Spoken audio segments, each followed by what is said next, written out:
Assalamualaikum warahmatullahi wabarakatuh. Perkenalkan, nama saya Lita Lestari dengan NIM 112310005 dari Universitas Pelita Bangsa. Di sini saya akan menjelaskan materi manajemen sumber daya manusia tentang penilaian kinerja.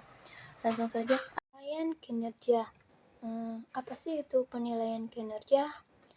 Penilaian kinerja merupakan suatu proses organisasi yang menilai kinerja dalam memberi feedback pada pegawai untuk keterampilan kerjanya dan untuk meningkatkan produktivitas organisasi, dan cara khusus dilakukan dengan berbagai kebijakan pada pegawai untuk promosi, kenaikan gaji, pendidikan, dan pelatihan.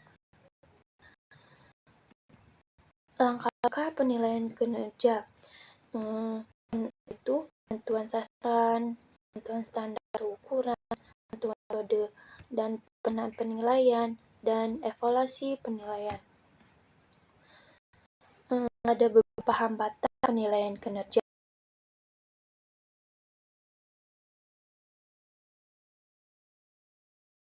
Pertama, kesalahan penilai. Beberapa faktor mempengaruhi kesalahan penilai. Yang pertama, penyimpangan penilai atau subjek. Central tendency, yaitu beri penilaian jelek atau baik kepada pegawai. Yang ketiga, deadline dan strict business, itu penilaian terlalu lunak atau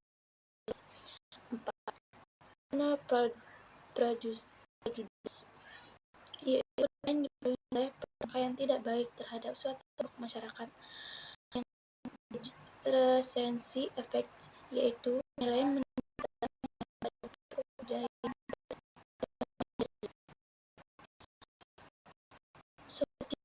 kesalahan evaluasi berikut ini jenis error atau kesalahan dalam evaluasi kinerja, yaitu error, services error, central error, anatomy error,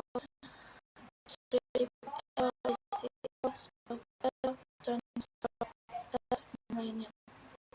Yang ketiga, tidak siapan penilaian, yaitu penilaian kurang percaya diri, keterbatasan pengetahuan mengenai pekerjaan, kurangnya waktu melakukan penilaian. Ketiga, ketidakefektifan praktek dan kebijakan organisasi, yaitu tidak adanya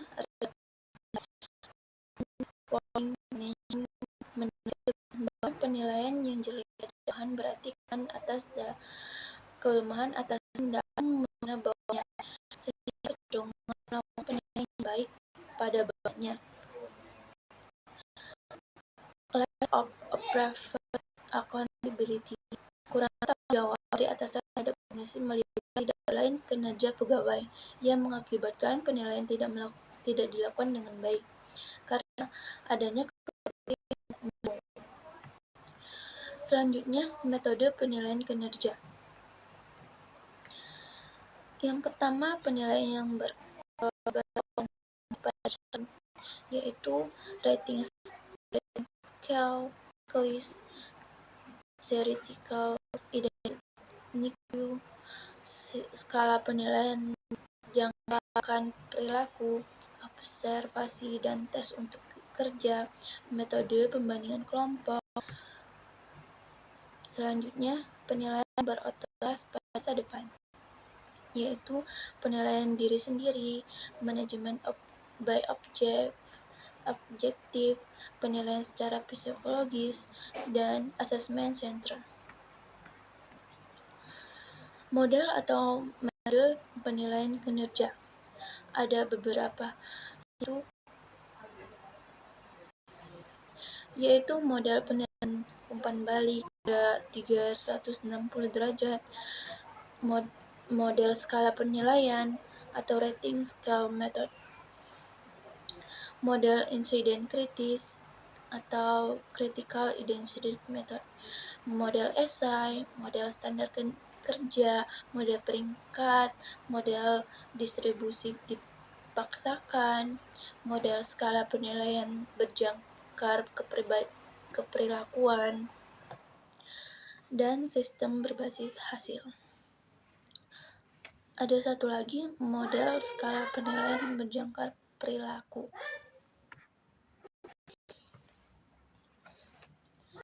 Selanjutnya,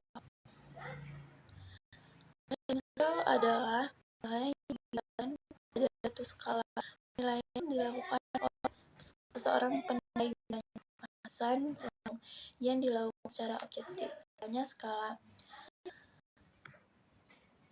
yang pertama, cukup, sedang, baik, atau amat baik.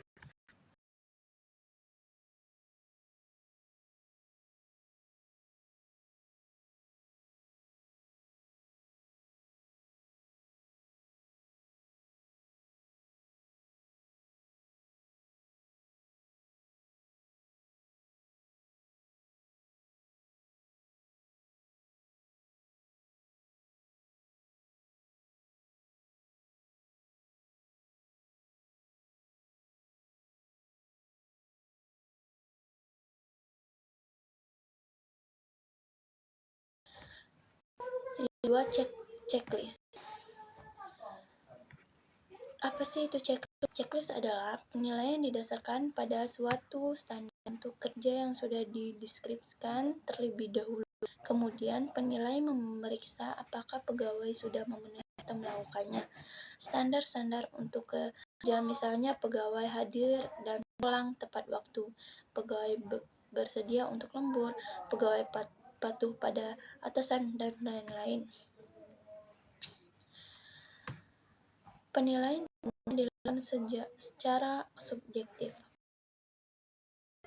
Yang ketiga, sensitika identik, yaitu penilaian didasarkan pada perilaku khusus yang dilakukan di tempat kerja, baik perilaku baik atau yang tidak baik.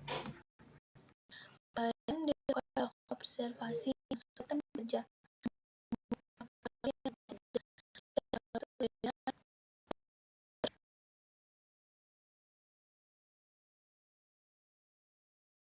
Selanjutnya, skala penilaian berjangka perilaku.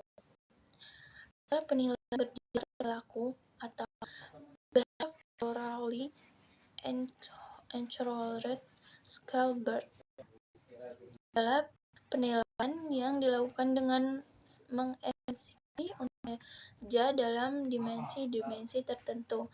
Selanjutnya, masing-masing dimensi diidentifikasi berdasarkan perilaku tertentu, baik perilaku yang sangat diharapkan atau tidak diharapkan. Yang kelima, observasi dan tes kinerja.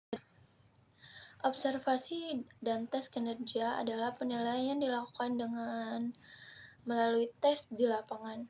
Misalnya, seorang pilot setiap 6 bulan sekali menjalani tes yang meliputi pengujian pengetahuan mengenai prosedur pelaksanaan kinerja dalam menerbangkan pesawat, yang dilakukan secara langsung dengan menerbangkan pesawat atau dalam simulator di tes kesehatan. Yang keenam, metode perbandingan kelompok. Ini dilakukan dengan membandingkan seorang pegawai dengan rekan kerjanya, yang dilakukan oleh atasan dengan beberapa teknik seperti pemeringkatan atau ranking method, pengelompokan pada klasifikasi yang sudah ditentukan, atau force distribution. Selanjutnya, pemberian poin atau angka, point allocation method. Metode selanjutnya, metode perbandingan dengan pegawai lainnya atau point comparison.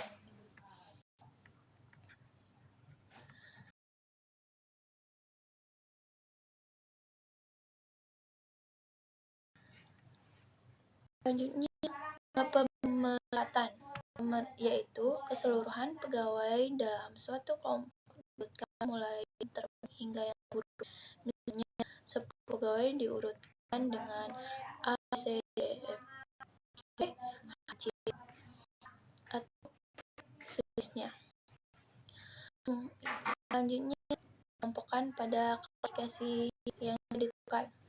Metode ini dengan cara untuk membuat distribusi atau klasifikasi, misalnya yang pertama itu 12,5% atau terbaik.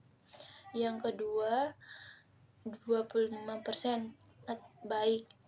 Yang ketiga 50% cukup.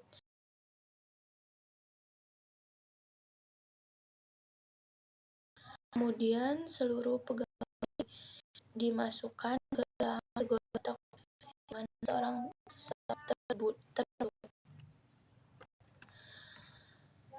Selanjutnya memberikan poin. Metode pemberian poin itu pegawai yang nilai poin yang diurutkan dari yang terbesar hingga yang terkecil, misalnya 0 sampai 100%. Jika nilai di bawah 60% itu termasuk yang tidak baik atau yang terkecil. Perbandingan dengan pegawai ini membandingkan setiap pegawai dengan pegawai lainnya untuk menentukan siapa yang terbaik, dan pegawai adalah pegawai memiliki dibandingkan nilai. Berdasarkan matriks perbandingan, maka dapat dihitung siapa yang mendapat jumlah terbaik dibanding dengan rekan kerja. Dari gambar 8, ternyata pegawai B memiliki keunggulan terbaik 8 kali dibanding dengan yang lain.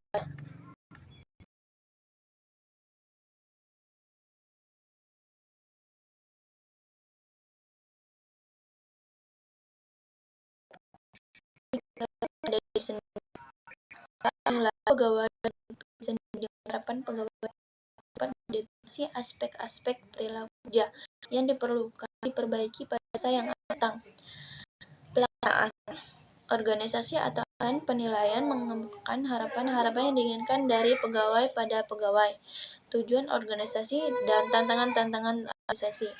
Berdasarkan informasi tersebut, pegawai dapat mengidentifikasi aspek-aspek perilaku yang diperbaiki. Yang kedelapan, manajemen by objective atau MBO, yaitu sebuah program manajemen yang melibatkan pegawai dalam pengambilan keputusan untuk menentukan sasaran yang dicapainya. Prosedurnya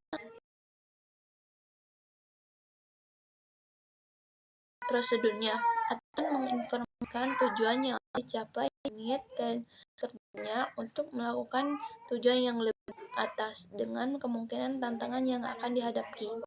Kemudian individu menentukan tujuan masing-masingnya dengan dasar tantangan dan cara mengatur untuk periode waktu tertentu. Yang ke-9, penilaian fisiologis. Penilaian fisiologis adalah proses penilaian dilakukan oleh para ahli fisiologi untuk mengetahui potensi seseorang yang berkaitan dengan pelaksanaan pekerjaan seperti kemampuan etika, motivasi. Penilaian ini dilakukan melalui tes fisiologi seperti tes kecerdasan emosional, dan tes kepribadian. Yang ke-10, assessment center, yaitu yang ke-10 assessment center atau pusat penilaian adalah penilaian yang melakukan rangkaian teknik penilaian dan dilakukan oleh sejumlah penilaian untuk mengetahui potensi seseorang dalam melakukan tanggung jawab yang besar.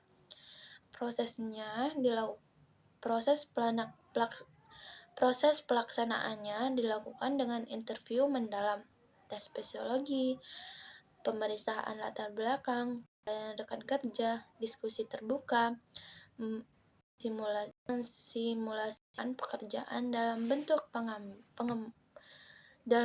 pengambilan keputusan dari suatu masalah untuk mengetahui kekuatan, kelemahan, dan potensi seseorang. Ada beberapa pendekatan evaluasi penilaian, yaitu evaluasi interview dan memberikan umpan balik tentang unjuk kerja pada masa lalu dan potensi masa depan. Yang kedua, tell and self approach, menggambarkan keadaan unjuk kerja pegawai dan meyakinkan pegawai untuk berperilaku baik. Yang ketiga, tell and memberikan kesempatan pada pegawai untuk memberikan alasan, mempertahankan yang sudah dilakukan, mengatasi reaksi dengan membimbing pegawai untuk berperilaku baik. Yang keempat, problem solving approach, mengidentifikasi berbagai masalah yang dihadapi pegawai dalam pekerjaan melalui latihan coaching counseling. Berikut adalah materi yang dapat saya sampaikan. Semoga materi yang saya sampaikan dapat bermanfaat